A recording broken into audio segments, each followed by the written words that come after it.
Eric? Yes. All I'm right, good. cool. Welcome to another episode of Over Ask. Today we have a friend, a top producer, a top producer. He was Charlotte's 30 under 30 in 2019 and named 2020 Charlotte's favorite realtor. And I could see why. He's got a fantastic beard, good looking guy. Sounds like And two made up awards. yeah, well, I mean, I'm just reading what I'm seeing here. But Okay. on the program, we have Andy Griesinger, Andy G, known as AKA Andy G. I like saying Andy G more. It's got a nicer ring. But Andy, thanks so much for being on the program. Thank you for having me. Yeah, Andy G kind of flows off the tongue a little better. It really does. You should Yeah. do it like Gary V and be like Andy G EE Or Ali G. or Ali G, yeah, Yeah. or Ali G. So Andy, for those who may not know who you are, can you give us a quick elevator pitch? Who is Andy G? So I'm a real estate agent here in Charlotte, North Carolina, licensed in North and South Carolina because we're so close to the border. I've been doing this for 7.5 years and came from the commercial real estate world. So when I moved to Charlotte 7.5 years ago, I got into commercial real estate, got my real estate license, didn't sell anything, got into commercial financing, did that for a couple years, and then decided I wanted to go back into full commission brokerage because since I sucked at it the first time, I have to be better this time. Smart. And got into residential 4.5 years ago and haven't looked back since. Nice. Your commercial real estate journey sounds a lot like Eric's residential real estate journey. But the only difference was he just never sold anything. He didn't make any changes or anything like that. Right. No, I just created the biggest real estate media company in the world. That's all. Yeah. Yeah. He always brings that up. You know? Yeah. But- You can't let people forget. Right. Exactly. Andy, what do you like more about residential than commercial? To me, the thing that I found interesting was that when I was first of all, when I was in commercial real estate, I was 24 years old. And so talking to major real estate investors as a 24-year-old kid who doesn't know much about real estate wasn't very productive. And so what I do like about residential a lot more than commercial is that it's kind of funny. It's come full circle. So when I was in pre-licensing, I remember sitting there as a commercial broker thinking all of these residential people who think that it's going to be super cute and fun and it'll be great helping people. Like, that's adorable. I'm here to make money. And here I am full circle in residential. And one of the best parts truly is actually being able to help people move into new homes, start different chapters of their lives, move out of state, whatever it is. I mean, literally, I closed a house this morning for one of my best friends from high school and college. His mom just moved here. So it really is very cool. And that's one of the things that I do like about residential, that and the fact that no matter what you're doing and where you are, there's chances are someone is going to have some sort of residential real estate need. And so versus commercial, where as long as they're an investor, you can help them. But in residential, anyone can use your help. Yeah. Commercial's my fucking nightmare. I can't stand anything real estate commercial related. It's just insane. It's such a different animal. So you started residential 4.5 years ago. Did you have success right off the bat, or did it take a while to kind of build momentum? It depends on what you define as success. I mean, the very first time I showed a house to a client, his stepdad clogged the toilet on the one broken toilet in this condo. And I had the pleasure of calling the listing agent for my very first showing ever to let her know that the toilet was clogged on her listing that had showings all day. And that apparently my buyer decided he was going to take the seller's pots and pans and put them under the toilet to catch all the water that was coming out. So, I mean, depending on your definition of success, I'd say I found some success pretty early. But yeah, I'd say it sounded pretty shitty. Oh, God. But no, I mean, it moved pretty quickly. I mean, in my first year, I started in 2017. I sold 12 houses. I started in March, and my first sale was in June. I sold 12 houses that year, and it was $3 million in sales. So I hit the ground running, that's for sure. And then pretty much every year has essentially doubled since then. Sick. That's awesome. So has your average sale price gone up as well? Yeah. and that's naturally happened over the last couple of years. I would say 2020 and some of the previous years, my average sale price was right around the Charlotte average, which was like mid 300s. And then now it's starting to creep up over 500, which has been, I mean, that's nice.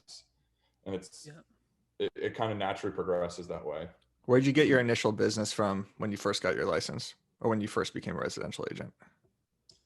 I was doing a lot of open houses, I was doing 2 a week and basically trying to meet as many people as I could that way. And then at the same time was using Facebook and Instagram to push out to my sphere and my network from living here at that time, I'd been here for about 3 years before I got into it. So I built up some friend groups here in Charlotte.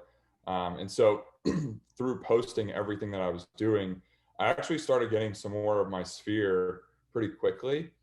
And then it started turning into more referrals because I actually wasn't closing open house leads, even though I was doing 2 of them a week. And so, when someone walks in and there's a strange 6'2" bearded dude in a suit standing in an open house, their guard goes up really fast. So I wasn't able to convert open house leads to save my life. You're I 6'2"? don't think you look strange. I think you're, you look, you're a you good look looking Eric, guy, normal you're looking guy. 6'3", right? I'm 6'3", 6'2". yes. Okay, I'm 6'3". Okay, I'm 5'9". Yeah. In case anyone was wondering. So did your sphere, were they ever skeptical? Like, what's this guy doing? He was, a commercial agent, wasn't doing great at that. And now he's a residential agent. Like, do I want to work with this guy? Like when they see that transition, because I'm sure you were posting stuff on Instagram and Facebook too when you were commercial. So was there any skepticism there and trying to get your friends to understand, like, no, I'm actually good at this. I'm actually a successful agent here. Like I could help. Oh, big time. Some of my friends were the hardest ones to get at first. And actually, one of my friends, they're under contract with me on an investment property right now. They would have been my second sale by a day. And they didn't use me because they were like, you're too new. We love you, but we can't trust you. And so that was why I kind of took to Instagram to build up what we used to talk about in commercial. I always talk about you have to have TLC in order to get clients. You have to have the trustability, likability, and credibility. And so if you're missing any one of those, you're not going to get a client. And so that's where when I first started, if I had the trust or I had the likability and the trustability, I didn't have the credibility. So a lot of my friends, I wasn't able to get them to be able to help them. Yeah. Yeah. That's sick. That's a 6. I'm going to start using that. TLC. I like it. I want to get into your vlogs, but before you need to tell Eric, you told me this story about one of your showings and it's actually one of my nightmares. The carbon monoxide. Can you tell that story to Eric? Wait, you guys know each other? What's going on here? Yeah, we did like an Instagram live. We've known each other. We bonded on. We both love watches. Oh God, everyone loves watches. Everybody we have on this podcast can talk about watches. No one can talk about sports or anything that I could talk about. Lord of the Rings, Star Wars. No, yeah. You know anything about sports or anything? We were just talking to you about basketball. Yeah, that was before the podcast started, Matt. I know, but so you know the answer. Yeah, but the audience doesn't. Question. Yeah, I know, but I wanted to tell the carbon monoxide story. All right, tell the carbon monoxide story. Do you know I wish I had carbon monoxide pumping in my face right now. Which one? Do you remember? Me about this. You said you were walking through with some clients and you were getting like lightheaded, and like you told me this. Oh, sounds like this never happened, Matt. On IG Live, on IGTV, you said you're walking through and you're like getting headaches, and you're like, "What the fuck?" And then like the carbon monoxide went off. Maybe I'll have to rewatch our IG Live. Oh you my need God.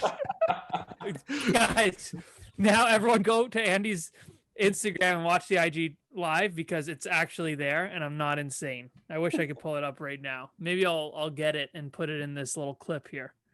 That'd be great because I don't remember that story. Okay, well, it's my nightmare. Go to my Instagram, that's for sure. Yeah, exactly. It did happen, everyone. Yeah, anyways, you know what?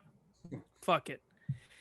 Let's talk about your vlog because your vlog is really good, very high quality. And you don't just do like, I don't know, you don't just like show houses or whatever. You do some really cool things. Like you went into a watch shop. You do things that you like and you kind of bring that in the forefront. Let people see kind of what you're interested in. You can build like a bond on that. That's what I love about it. So you've done one at like the watch shop. You did one at Lamborghini, which was sick. So can you just talk a little bit about that? What was your kind of reasoning behind doing? It's not necessarily real estate related at all, some of them, but are they getting you business? And what was your thought process behind it? The whole idea was at the beginning of COVID, I was still selling and basically needed a way to spend money that was smarter than just going out and buying a brand new Tahoe because I could or wanted to write it off. And so I started getting the idea, or people started giving me an idea of doing video and getting into video, paying for ads, things like that, like trying to spend the money on the business. And so what I started doing first was a lot of the different zip codes right around Charlotte. And I started in Uptown, and it's a terrible video. And I may actually go back and do another Uptown video just because of how bad that first one was. But basically the idea was, if everyone's going to be stuck at home and if pictures are great, video is going to make things even better, and video is going to put me in front of more people. And so in between just doing zip codes, I figured it'd be a little more entertaining and interesting to people if I wasn't just doing zip codes. It's like how realtors only post just listed and just solds. If I'm doing more than just the zip codes or just different parts of different parts of town, then I may be able to keep people interested more. So whether it's going golfing with a builder representative that I'm friends with, or going to the Lamborghini dealership, or going to this jeweler who specializes in luxury watches, or going in a helicopter over the city, like all kinds of stuff like that.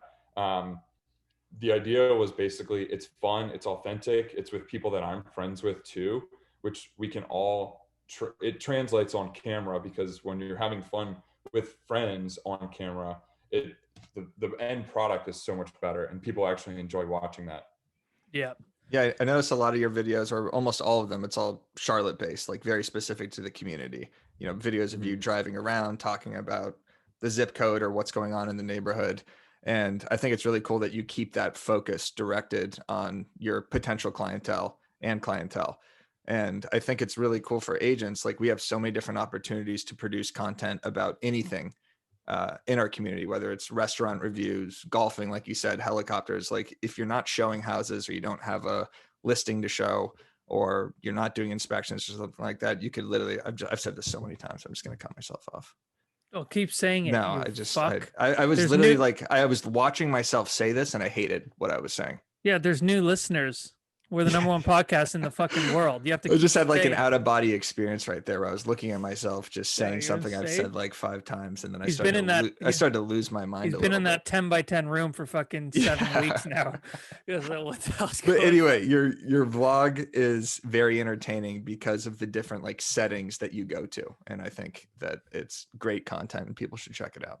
Yeah, Well, absolutely. Yeah, go for it. the other point was, like, I want people, when they're searching for realtors in Charlotte and real estate in Charlotte, or they're sitting, because there's so many people that the stat is there's 120 people that move here every day to Charlotte.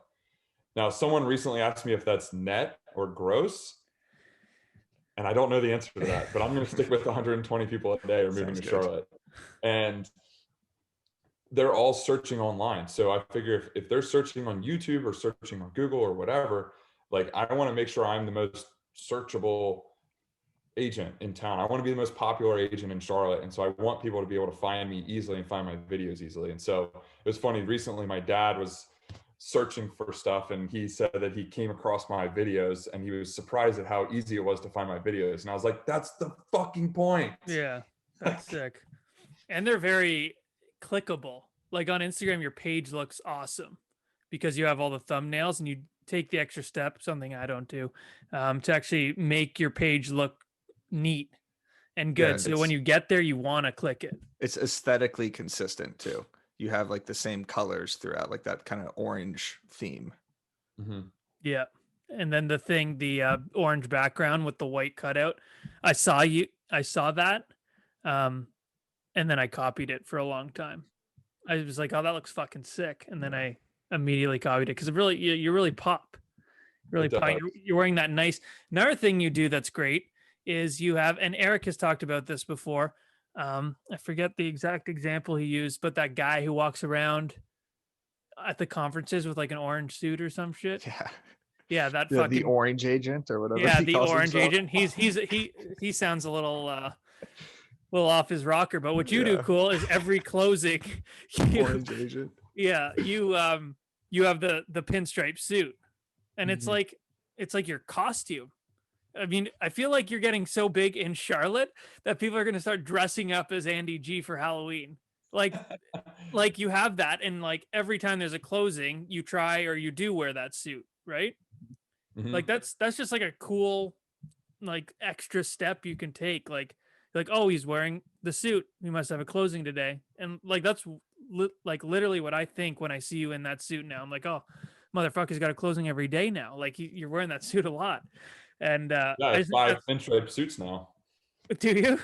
You're like the Yeah. Yankees. Jesus Christ. Yeah, but I think that's just like a cool thing because subconsciously you just, without even thinking you know anything about you, you're like, oh, he's got another closing. And then I keep scrolling. Like, that's And that cool. was the whole idea. I mean, I had one this morning, and the only reason I'm not wearing it is because I had to go to a new construction meeting and walk around outside, and it's hot as hell down here right now. Yeah. Um, but that was literally the whole point of doing that. So when I got into commercial real estate, it was suit and tie every day. So I bought, it was like the Jose Bank, buy one, get 15 for free kind of deal. And I got 4 or 5 suits, and one of them was a pinstripe suit. And I was like, this is going to be my closing suit.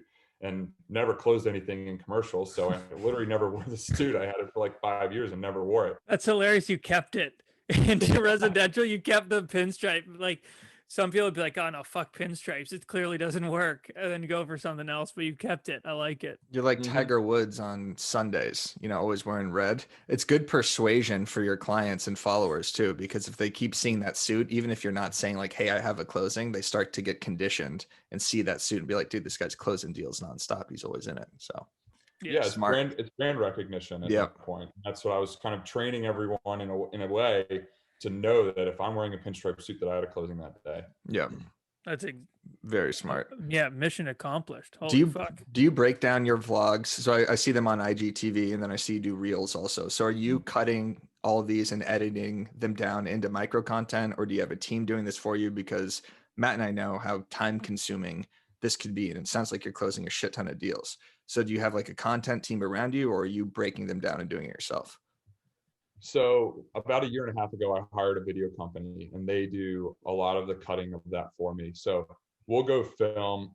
I will have a brainstorming call with the video team a couple weeks before film day, and then they'll send me a timeline laying out kind of exactly where we're going to go, what I'm going to talk about when we get there. And then I go in and fill in some of the stats. So I can go look at the MLS, pick up stats, pick up things that I want to talk about, like the nitty gritty, like months of supply and the inventory levels, and the rising price per square foot in the neighborhood, whatever it is. So I'll go through and find that, and then on film day they show up, we hop in my car, we go to these different locations, and then about a week later I get a draft of the video, and they use a great program called frame.io. Yeah. And so I can go in and watch these videos and in real time comment with updates or things that I want to either cut, add, or if I like totally fuck up the name of a street, I'm like, hey, instead of cutting it, why don't you just make fun of me for it? Because I'm really not that funny. So this would be a great opportunity to kind of make me look funny. And so we do those kinds of things. And then they send me a final draft. And then they also have the people who do the cover photos for me. And so we make sure that while we're out filming, we'll stop and take a couple photos in order to use those for the covers for IGTV, IG Reels, and YouTube. So how time consuming is this for you? Are you doing this weekly? Are you bulk shooting this stuff? Like, how many hours a week would you say you dedicate to these vlogs? Well, on film days, it's usually a full day. So it's like 9 to 4 or 5 o'clock. It is Yeah. a full day of filming, but we're filming technically 4 videos in that day. Okay. So So you what got a we'll do, month's worth. A month's yeah, worth in one day. I'm Yeah. jealous of this type of content because I have Yeah. to come up with shit daily. And like today, I haven't posted anything. I feel like an addict. Like I keep, trying to find like memes on other pages and trying to like come up with something to post. But it's so much smarter to do that from your perspective, to just have all this, backlog it, bulk shoot it, and then edit it into all this micro content. That's great for agents who don't want to, think about something to post every day. That, and then also what helps is when I have really cool listings, we'll do videos for those too. And so that can help give me more time in between film days, which Matt actually helped me with one of my recent listings. I was going to do a video. It was on a golf course. And I was like, dude, you're funny. Like, you got to help me with this. Like, what can I do? And he's like, dude, do like Happy Gilmore or Caddyshack or something like that. And I was like, I can't do that. Yeah, so I was no help at all, but it would have been a good idea. But are you literally booking your video crew once a month, like for your vlogs, and then whatever you need for your listings? Like you get 1 day a month? So it's really not that, like, some people see the content you're putting out and they're like, oh, he must be paying these people weekly or on salary, it must be his own team. So you're really paying them one time a month for the vlog. So that's not like terrible.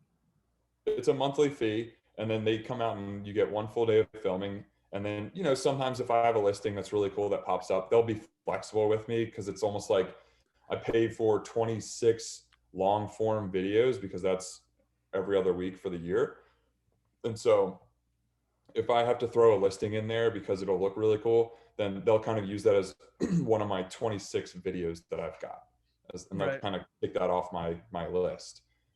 Okay, so you have like they're going to do 26 videos for you during the year.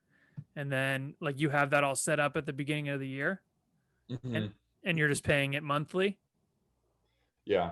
And then if we have other ideas for random things that pop up and I need like an extra video or two, then they'll kind of do a la carte, and they'll add in certain fees and for different videos. But for the most part, they're pretty flexible with me, because I was one of the first agents I was probably the first one in Charlotte who really took a lot of liking into video. And so I was one of the first ones who really decided to take the leap and start truly doing that vlog style video, or just consistently putting out content. Because is it a true vlog style? Like, sort of. Yeah. But at the end of the day, I'm putting out consistent content every single week. Are you seeing a major return in your real estate business? Like, are people reaching out to you because of these videos?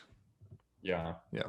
I mean, I just did my first international, my quickest and my first international deal because of it. This guy, literally, he's from Mexico, sent me an email, said he loves watching my YouTube videos, and a house popped up 3 days later that he wanted me to go see for him. FaceTimed him while I was there, and we got it under contract 2 days later. That's incredible. Well, he was in Mexico? While he's in Mexico. That's awesome. Wow, you didn't have to He's a Mexican Canadian, so. Oh yeah, my kind of guy. Your kind of guy. That's awesome. It does pay off, because people get to truly feel like they know who you are, and they get to get a better idea of who you are when you're doing video all the time. So when I meet people now, a lot of the times they feel like they already know who I am because of watching the videos all the time. And then, there's a lot of realtors who do a lot more business than I do, but I'm getting some really cool business and cool opportunities because of the videos, because people are watching it. And it's not like I'm just paying for leads or paying for this or that. It's like I am just putting out content, and it's like attraction-based marketing. And are most of them coming from YouTube or IGTV, or where are they coming from? Because I feel like the audience on YouTube is way younger. It's kind of like Gen Z millennials. So it's got to be people kind of first-time home buyers, right? Like I don't really see too many, 60-year-olds watching YouTube, even though there are, of course. But have you noticed like your clientele is younger, and do you know what platforms they're coming from? I would actually say the older clientele is coming through YouTube, and the younger clientele is coming through Instagram. Got it. Yeah, I don't know what the fuck I'm talking about. Yeah, what the fuck do you know, man? Jesus. Actually, a lot about YouTube. But I mean, I would say, like, when I look at my numbers, I've closed 14 from Instagram recently. I've closed almost $8 million just from Instagram. Damn. And YouTube is just starting to pick up. But that being said, people are maybe watching on YouTube, then going and following me on Instagram, and then DMing me on Instagram. So some of it could be coming from YouTube. But more and more, I've been getting emails and calls from people who have been watching my YouTube. Huh. Are you running ads on YouTube? I do promote the videos. Okay. Hmm. So is that kind of like a Facebook boost? Like if we wanted to promote our podcast, we could promote it where it could like be a pre-roll in some other video or something, right? Yeah. That's it. You know what? I keep saying this. I need to do a vlog, man. Like it just sounds No one so, wants to watch your ass walking around your dude. house. Yeah, I just You're on walk around my lockdown. house. Yeah. I'm not on lockdown anymore. I can go do whatever the fuck I want. Yeah. Yeah, pretty much. Still need a mask, but yeah, the vlog style is so good, and I think like I keep saying this, people who have been in the business for years, okay, if they don't use video and utilize that in their business, that's fine. They've already built a substantial business from other ways, whether that's referrals or cold calling or door knocking. But if you're getting in the business now, or you've been in for a couple of years, I think it's a must. I think you need to do some sort of video, whether that's doing skits or like a vlog style, or just kind of what Taya DeCarlo, Glenda Baker are doing, more of the just like talking about different real estate things in an entertaining way. Like I think there's so many ways to do it for every type of personality. Because like you're saying, Andy, you don't think you're like super funny, but that doesn't mean you're not entertaining. It's still very entertaining to watch. So like I think there's a misconception there where you have to be like big and funny and like fucking like Chris Farley to do video, but you don't. You just have to be just be yourself, as lame as that sounds. And yeah, I watch your vlogs all the time. I really enjoy them, especially the ones that like the Lamborghini one. I don't even like cars. I was like, it's fucking sick, man. How do those perform? The ones that aren't really real estate related. We interrupt this riveting conversation where you're learning about real estate, laughing, enjoying your day, becoming a better agent, to give you a very important announcement. Because you know how in real estate Facebook groups, you see the question every single day, what CRM do I use? What CRM do I use? Well, we have the answer. Matt? We sure do. Well, the best of the best do things differently, as we all know. Okay, being a top producer is much more than just taking a picture of your watch, your steering wheel, and your Starbucks mug. Okay, Facts. so that's all facts right there. And they start by partnering with, drum roll, Boomtown. That's the CRM everyone should be using. No more questions on the Facebook group, okay? The Please. top user rated real estate CRM. It's all of the tech, tools, and support you need to generate and convert conversation ready leads in flexible packages designed to grow with you. Run your business smarter with the #1 real estate CRM that agents actually use.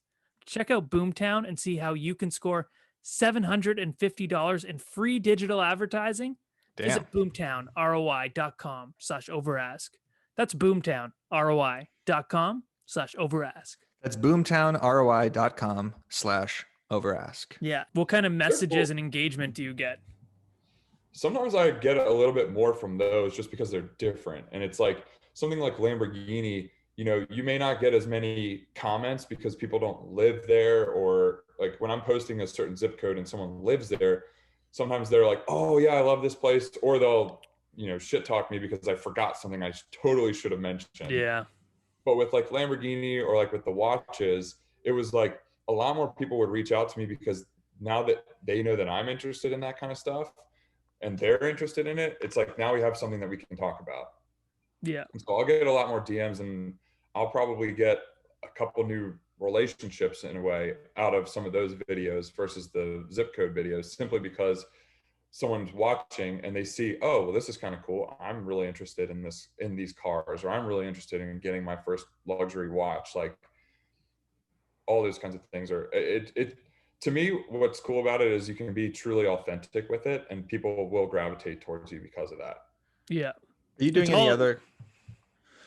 Once an episode, this is bound to happen. Go for it, Eric.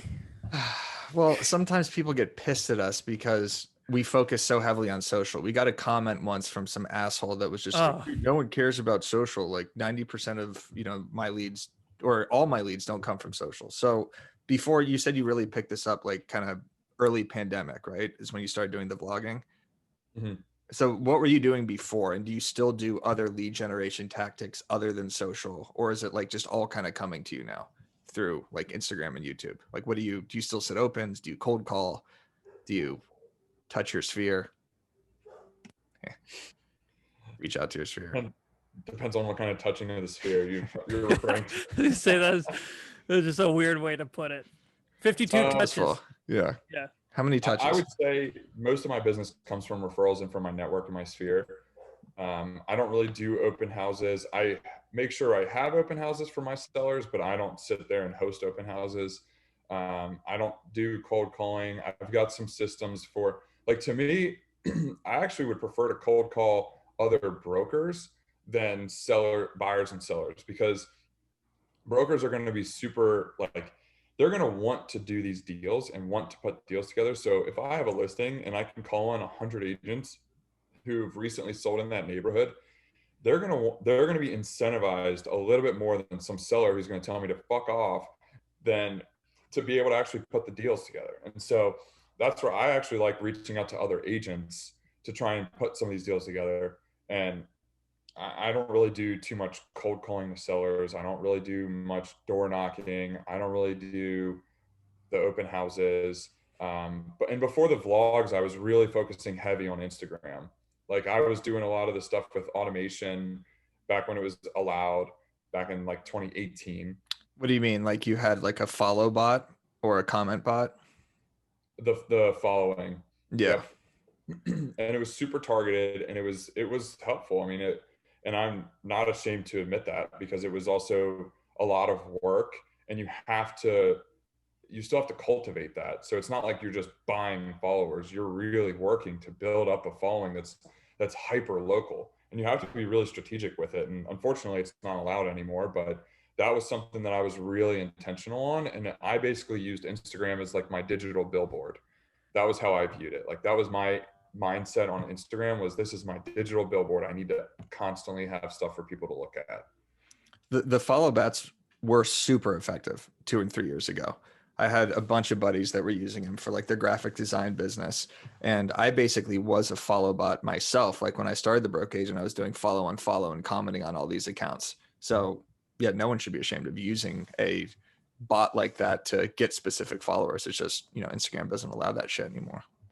Got to do it yourself. Got to do it yourself. I want to. You have a problem, Eric?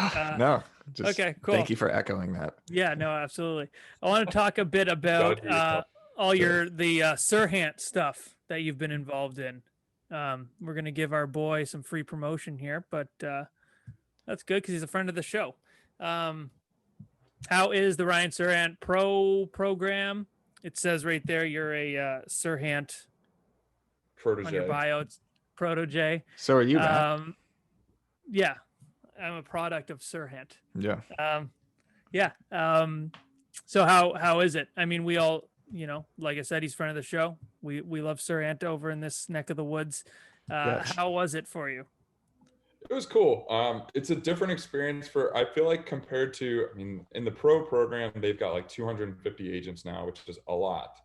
And I feel like for someone like myself or people like us, it's a very different type of experience and a very different type of benefit that we can gain from partnering up with him.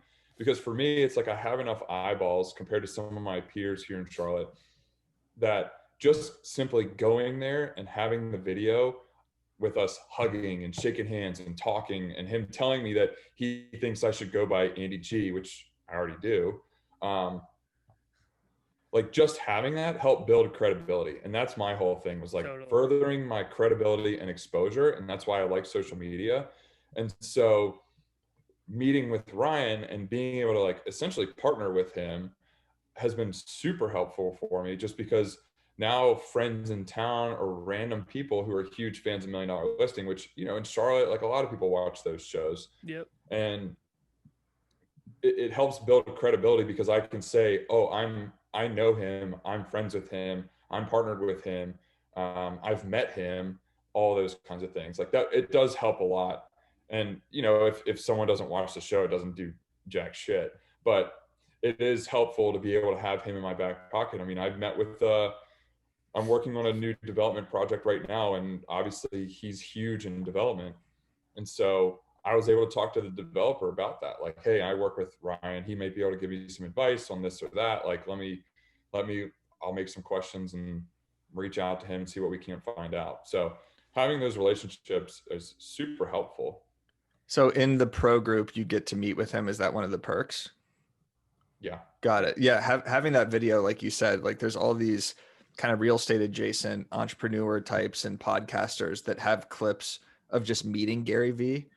And those clips immediately make you click because you want to click on anything with Gary Vee on it. And it immediately grants that person credibility too. So you're like, oh, whether that person paid for it or just met him at a conference or something like that. So that's really smart to put those videos out. So Yeah. and you got Ryan in your back pocket, you said. That's pretty sick. Well, and you can like you're not lying though. Like you can legit in the program text him about the development and he would give you some advice. So like, Right. you know, that's pretty unreal. Because his advice to me before the helicopter, because he did a helicopter video when he opened his own firm, Sirhan. And when I went to do the helicopter video, I texted him. I was like, hey, I'm going to get ready to go up in a helicopter to film, like any advice, any tips or whatever. And he just goes, don't fall out. Well, there you go. Nice. And look at that. He's fucking still here, everybody. Still here. The guy's fucking next level. No, but that's awesome. I mean, you could really you can lean on that. And like I said, it's not like you're just lying. Like someone could just be, yeah, I know him. And then, you could legit call and text him for advice. So it's cool. So anyone who wants to do the program, go look into it. I'd be happy to talk to you about it a little bit more. Same with Andy, I'm sure. Ryan, you're welcome. We're all friend of the show. We always promote you where we can. Yeah, but that was that's the Ryan Sirhan Pro affiliate program. I love how we had like 10 minutes. Andy, are you speaking at conferences and shit at this point? Like, you got big following on social media, kind of, are you hopping around clubhouses? Are you going to Tom Ferry conferences? Are you on panels? Are you becoming a little like a big, influencer / speaker in the industry? Because I see that coming if it hasn't already. That was something I actually wanted to start getting super intentional about right before COVID hit. And so that's something that I haven't really done too much of yet. I speak on some panels locally with some of our realtors here in Charlotte. And then I actually teach a class at Virginia Tech about real estate. And there's a course called Careers in Real Estate, and every class in the course is a different aspect of commercial and residential real estate. And so they bring me in as the residential real estate broker. So I do a little bit of it, but that's definitely something that's high on the priority list moving forward. And that's something that I've been wanting to do. Just with COVID, it was hard to ramp that up. Because that'll be great for content and vlogs, like, filming yourself in the airplane on the way to the conference, in the green room with Jason Pantana, people going up to you. Yes. Yeah, it's going to be good content. This podcast was great, by the way. This podcast? Him on this podcast? Or Which his podcast? Whose podcast? Wasn't Jason on with you guys? Yeah. He was on. Yeah. Okay, that's what I thought. I thought you meant like his podcast. Yeah. No, he's great. He knows. He's legit. We love Jason Pantana, again, friend of the show. Tom Ferry, friend of the show. Who don't we like, Matt? I feel like we should start some shit with people. Who do you not like, Andy? Are there any anyone coaches, you want to call out here? Celebrities or people in your business or market that you hate? I try not to, honestly, because I feel like it's not the best look. And so to me, smart. If I burn bridges, it's going to screw my clients over when they want to go after a listing that some agent that I hate knowingly, and everyone knows that we hate each other. It's like, I don't want to get in the way of my clients being able to get a house. So I truly try not to do that. That's but true. I'll leave talking up for you guys. That's a good way to look at it. We just want some good podcast content. That's all. We're just trying to start some wars. What about agents that you like that you follow on social that are doing cool stuff that maybe you emulate or you take tips from? There's a guy that actually, I know you guys have interesting opinions on Clubhouse. I feel like it comes up in every one of your podcasts. No. Just the first 15. Yeah, we stopped talking about it. Fuck it. We'll cut this part out then. But I was on a I was in a luxury real estate room. This was probably like a couple months ago, and met DJ Denner. He's a guy that kind of stuck with me for a little while. I sick. think he's up in Canada as well, or maybe he's in the Pacific Northwest, and he crushes it and is the nicest guy. And I mean, even after when Matt and I did our IG live and Jordan Cohen hopped on, even he will still talk to me on Instagram with stuff. And like the two of them, it's really cool talking to them on Instagram and just being able to like throw around ideas. I mean, DJ and I were talking about his first vlog and how weird it was for him looking into the camera and having to talk.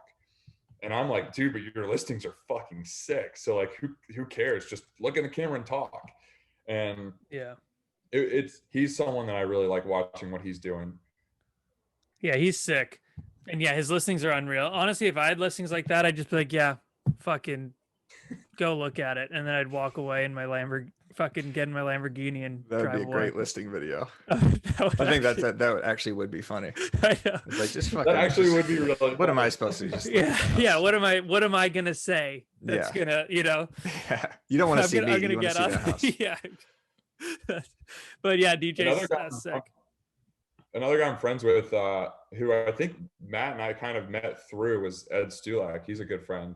Yeah, Steady Eddie. Ed, you call him. Steady Eddie. Yeah. He's got a steady hand. Yeah, I mean, you know. So actually, after I met with Sirhan, we went into Jersey that night, and I had dinner with Ed, and it was really cool to actually like be able to meet the guy finally. So he's a cool guy, and he really uses Instagram very to his benefit. That's for sure. Yeah. Yeah, he's teaching like a course. Is he used to be a hockey player. Is he like big? Like big not guy. like he like taller than you? I think he's like 6'3" or 6'4" also. I mean, he's a big guy. Steady, not like big, but like yeah. Like tall. Right. Like in a good way. Right. Yeah, no, we get He's it. big in a good way. Yeah. Yeah. We've had Ed on. We've had Ed. We haven't had DJ. Actually, DJ would be a good one to come on the show. No. Yeah, Eric. Just kidding. He kind of sifts through everyone he wants and doesn't. No, I want to have DJ on the show. I don't know if I'm familiar with his work. Maybe I am. He's a luxury agent. He's a really nice dude. Okay. And he's badass. Well, I'd like to have him on. You guys are like you're like Tom. You have Tom James where you guys are. Jared James. Tom Did James, you just like mix Tom Ferry with Jared James? Oh, no. Ricky it's Ferry. Like this custom clother. They're like, I think they're national, and their whole thing is like they come to your office and fit you and pick out suits for you and stuff like that. But they're big on like, hey, who else should I know? Like if you're gonna buy stuff, who else should I know? Who else dresses well? And it's like I feel like you guys just did that. Like who else should we have on the show? Right. Oh, who do you like? We're sourcing content and podcast guests. Well, that's why we're asking you, because we want to know who you're gonna have on the show next. So you said DJ and Ed. We've already had one, so we're gonna reach out to DJ. Any recommendations for Alvaro? Did you guys know Alvaro? Oh yeah. Yeah. He's awesome. He's a great guy too. He'd be a fun one for you to have. So nice and a sculpture, body of a sculpture. That man. Eric, I gotta show you this guy. He's incredible. What's his name? Like, Alvaro. Unreal. Yeah, Miami market, right? Yeah, and so, yeah, he's tan awesome. Too, maybe. Oh yeah, sweet. Gee, dude, complete 10. Weren't you on his podcast, Matt? Because yeah, I think we've both been on it. Yeah, his is fun. It's like very quick to the point. He meets with a lot of heavy hitters too. Yeah. Not like this. This is dragged on and not to the point at all. And we meet with heavy hitters. We do meet with heavy hitters. It's like Murderer's Row. You know, we got Lou Gehrig, Babe Ruth. Some would say the heaviest hitters in all of the real estate podcast world. Yeah. Honestly. Do you like our podcast? Do you have any recommendations for us and what you want to see more from us? Like what types of agents or content we should cover? Do you listen to it besides the Clubhouse ones at the beginning? No, I do actually listen to it. And I think it's what I like is kind of like how you were saying for me, how I don't just do zip codes for video. I like how you guys don't just have one type of agent asking one type of questions with one type of answers. You have different agents who have all kinds of different advice, different backgrounds, different experience.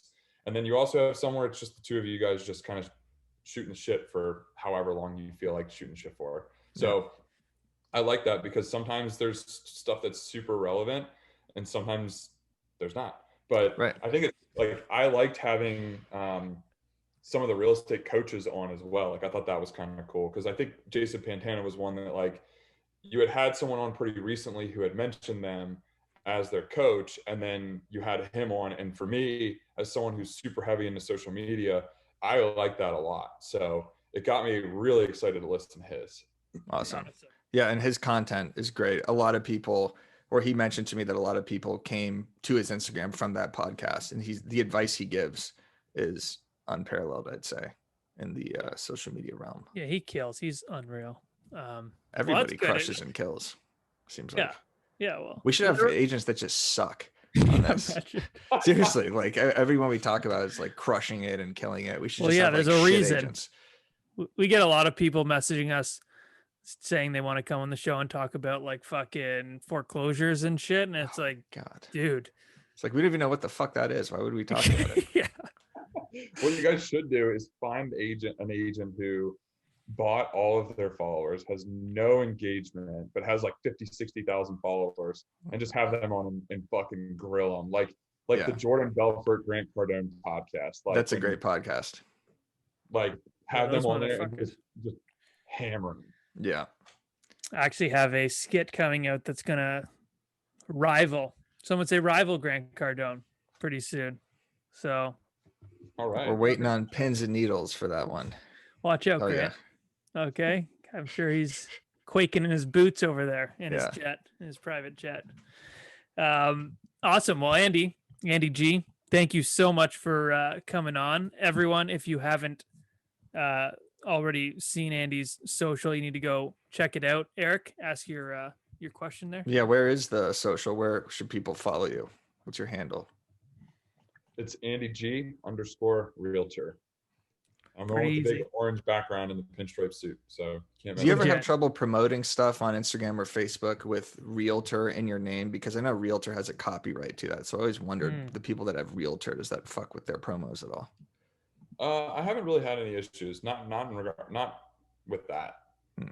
Yeah, and also like get over yourself. You fucking copyright realtor. You're gonna copyright realtor. I know, it's annoying. Holy fuck, it's so annoying. It takes away from like all the merch possibilities because you have to spell out agent or real estate agent. Yeah, it's too much text. Like I wish you could just say realtor. I know. Like there's no fucking copyright every time someone writes lawyer. Fuck, man. Is there? Yeah, well, realtor is a membership organization. Yeah, but it's also what someone is a realtor as someone is a lawyer. Like fuck off with the copyright on the realtor. Yeah. Is this going to get, is this, are they going to kick me out? Hopefully. Of real estate? Because I said that, are they going to see this? They're watching. Yeah, I bet they watch this podcast. They're just making all their notes ready to fucking. That would actually be a funny skip for you, Matt, is, you know how like you were doing something recently about how realtors are always like, oh, I'm top realtor, top producer. Yeah. You should do that. Like if every other industry had people doing that. Yeah, I know. Right. Imagine doctors doing that. I'd be like, holy, I'm not going to anybody. Yeah. I'm going to fucking do surgery on myself. All doctors have a bunch of fake Instagram followers and fake procedures. They're like, they're showing someone else's procedure, acting like it's theirs. Yeah. They just hand me, they hand me a card of them doing like open heart surgery. A picture of them. That'd actually be funny. All right. And that's exactly what we're talking about. We drag this on. We're not a, in and out type of podcast. We drag this on well over the time that is allotted. Well, we forgot the main point of this podcast. What's that? And every podcast, now at the end, we give a little promo code for our merch. Yes. So if you listen to this, we give a promo code. Oh, Andy, so can you show your mug? Yeah, Andy, you get to come up with the promo code. So what do you want the promo code to be? It's going to be 10% off. Andy G. All right. Promo code easy. Andy G, ANDYG for 10% off everything on thebrokeagentstore.com. Just the letter G.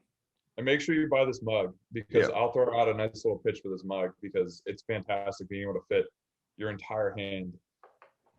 I mean, just for reference right here, look at this thing. Look at this thing. It's great. Yeah. It would be better if the other one was like a fucking Not other an Overask podcast mug. mug. Yeah. Mug. Same thing. You versus the mug that she told you not to worry about. Yeah. Well, you heard it here. We did not pay Andy to say that. Andy will you after, but yeah. So you heard it here first. He loves the mug. I'm a fan. The merch is legit. Thank you. It is. This shirt is extremely comfortable. So anything 10% off now. Get yours today. All right. Thanks for coming on, Andy. Thanks. Thank you, guys.